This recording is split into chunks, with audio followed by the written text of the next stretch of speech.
I want to hop in, Howard, into this modern topics. What comes to mind is the whole Jimmy Butler situation.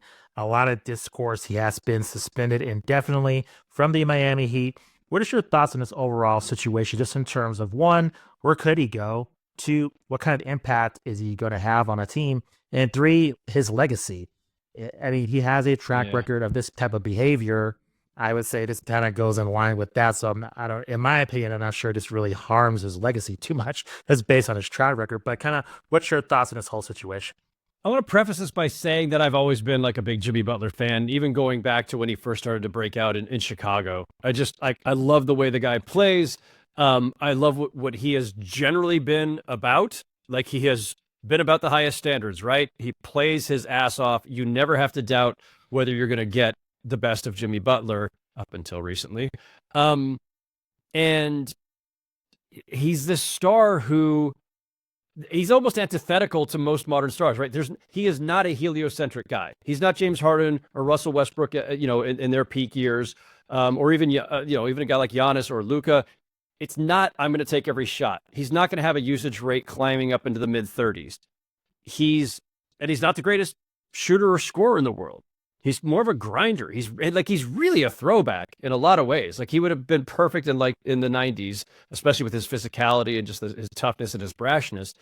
But he doesn't have to take every shot, and he's he's a conscientious teammate. Again, up until recently, on the court, right? He's a conscientious teammate. He is a guy who's more looking, I think, to facilitate than score a lot of times, and doesn't have to be like I've always thought he'd be the great 1B or the number 2, not a number 1, not because of any knock on him, but because he is a great kind of he's built to be a co-star. He's not a high enough of a high efficiency scorer that you're going to count on him the way you count on like a Kevin Durant or a LeBron James or a Steph Curry and just say go get us 30 every night. That's not him. But he's always going to get you 18 to 20, and he's going to get you 7 assists and 8 rebounds and a couple of steals, and he's going to lock somebody down. There's all the nice things I can say about Jimmy Butler, which I've been saying for many, many years, and I've always really appreciated him, and I've always thought he would have been incredible next to, one of those, real top tier stars. He's in that next tier down, and again, that's not a knock by any stretch. So that's what's disappointing about where things are now. Because, Justin, you asked about his legacy. I think it has taken a hit because someone like me who has always admired and praised the way that Jimmy Butler carries himself, the way he plays, I look at what he's doing now and I think like you're killing this team. Like you may think, and I had the same feeling about, James Harden, whose game I was not as big of a fan of, but still, like if your beef as James Harden is with Daryl Morey, if your beef as Jimmy Butler is with Pat Riley, you don't have to sabotage all of your teammates that you quote unquote go to war with. We get all these these phrases, these sayings that we hear from pro athletes all the time. Oh, these are my brothers. It's a brotherhood. I go to war with these guys. Blah blah blah. No, you're not. Like you're screwing them right now. You're putting them in a really tough position. You're compromising that team. And if you have a problem with the front office because of your contract or because of whatever else, deal with that outside of it, but you still have an obligation and a contract paying you a lot of money to go out and do your job every day. And he decided to stop doing his job or to stop doing it to the level that we've all come to expect over the years. And so then he gets suspended, and then he comes back, and then he pouts more, and he's suspended again. Now it's the third time, and yeah, his Heat career is almost certainly over. Sometime between now and a week from Thursday, he'll be traded. I'm fairly confident of that. All complications understood, right? It's hard to make a trade in the NBA. It's even harder right now under this CBA with the second apron and all these things. But they're going to find a way. And they were going to find a way anyway. And I made this point on our podcast on The Ringer, on The Real Ones today, that they've already agreed to trade you. Why are you coming back and stirring it up even more? Why are you storming out of a shoot around because, they said you're going to come off the bench? They're planning for a future without you. Of course they are, because you don't want to be there and you're not playing your hardest anymore. That's not something to be insulted by. Just do what you got to do. If you can't play to 100%, ratchet it down to 90 or wherever, whatever's comfortable, but do your job. Go to practice, go to shoot around, play in the games until they trade you. Like, what else are you, what other issue are you trying to force? You've already gotten the outcome you want, at least in agreement, which is we're going to trade you. That they haven't yet is not because they're trying to hold you hostage. It's just because it's really hard to make a deal in this league, and they're trying to get the most they can. And meanwhile, every day that passes, and every time you do something like this, you're hurting your trade value. You are making it harder for the Heat to give you what you want, which is a ticket out of town. Howard, I'm wondering too, your thoughts on the other side of that. I mean, maybe not at this point, given that there's been multiple instances of, those outbursts and things like that from Jimmy Butler. Initially, were you surprised at all by the Heat's move to suspend? And is it a fair question to wonder if that in turn limited their trade options as well, or harmed the trade value in their act of suspension? No, because, well, a couple different things there. Whether you suspended him or not, the league is seeing what he's doing, right? The suspension underscores it. The suspension highlights it, and it makes this even more dramatic seeming. But the league already knows Jimmy Butler is a guy who's going to put you in a position to have to decide whether or not to suspend him because he's violating team rules and missing team planes and just being a general pain in the ass, right? So all those things are already known. The reason you almost have to suspend him, especially if you're the Heat, again, we discussed this on the Real Ones pod today as well. This is hashtag Heat culture.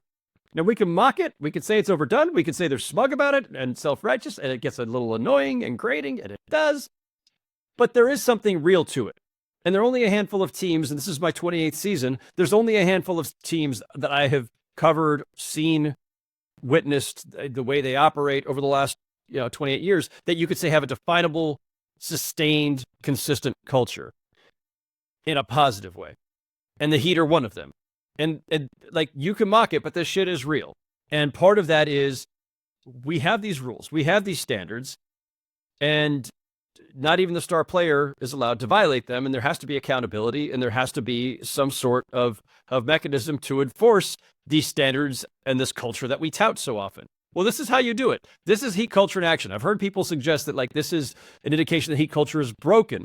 No, if it were broken, they'd be letting him just get away with everything. That would break the culture. Because now everybody's just like, well, every man for himself, and we don't have to listen, and we don't have to do anything. We can just, do whatever we want. So to me, like, this is them, underscoring what that culture is and preserving it. Does it inflame the situation even more? Sure.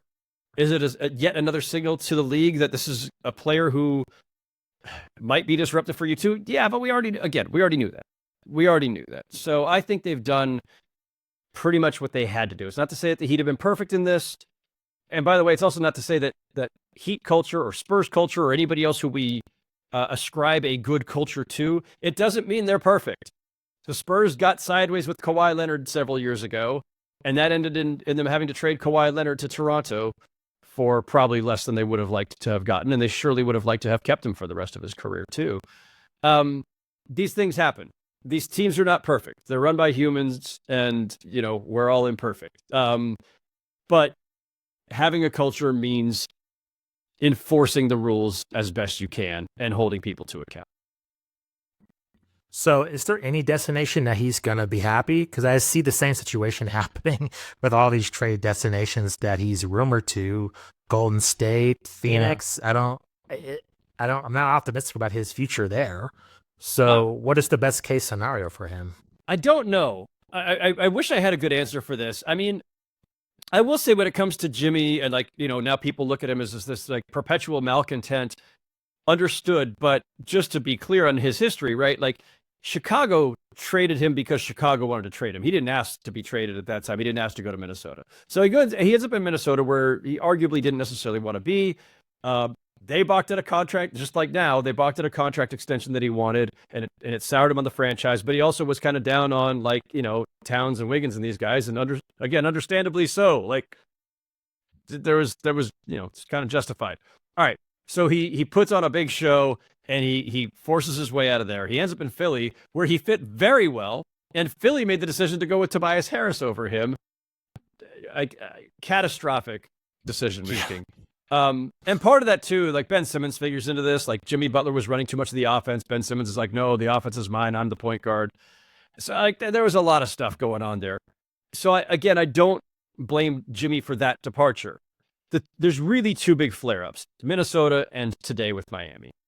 I think the real question now is not so much like what's going to make Jimmy happy. It's more like he's 35 and plays about 65% of every season, regular season, because of various bumps and bruises. Has a lot of miles on him, a lot of hard miles on him. He did play for Tibbs in a couple places. So like how much more does he have?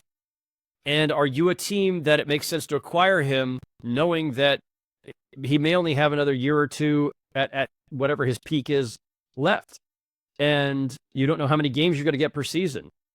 To say nothing of all the other stuff that could potentially come with it, right? So you're looking at teams. You're not looking at rebuilding teams.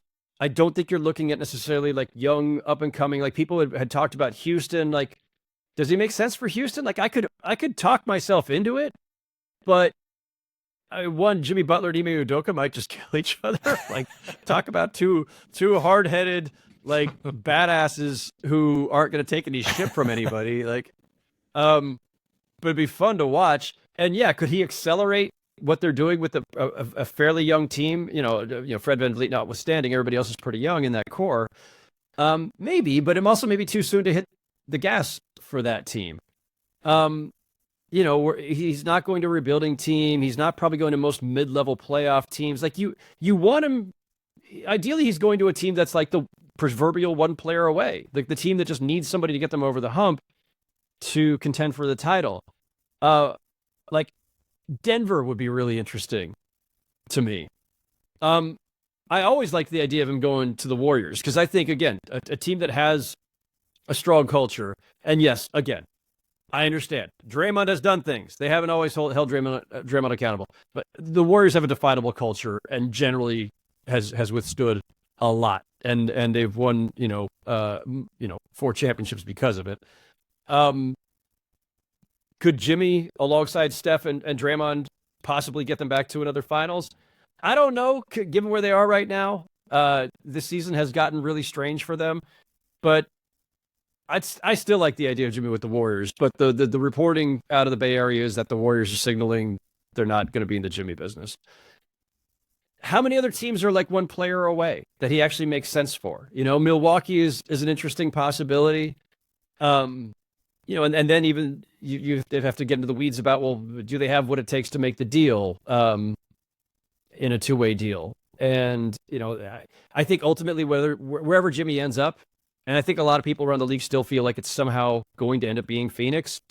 It's going to be complicated because Bradley Beal's got to go to a third team, and you may need a fourth or a fifth team involved, and you got to involve teams that have cap room because some of these teams have to offload salary in the process in order to get below the second apron. Like, it's going to be a mess, guys. It's going to be fascinating. It is a salary cap expert's like dream because it's going to be super complicated and nerdy and weird. But that's how it's going to have to happen. And so probably like all of these teams' problems, or maybe not their problems, all these teams' desires, right? All the guys we've been hearing rumors about, Zach LaVine, Bradley Beal, the Bucks, dangling Chris Middleton to try to get something done. The Jimmy Butler, like all these teams are going to end up like just joining into one crazy multi-team trade that gets everybody where they want to go and moves all these players around. It feels like that's where this is going. But, I've been wrong before, and this whole thing may be too complicated to actually happen. But I do think Jimmy Butler should be with a team that is trying to contend. I don't see that there's a point of having him on a team that's not.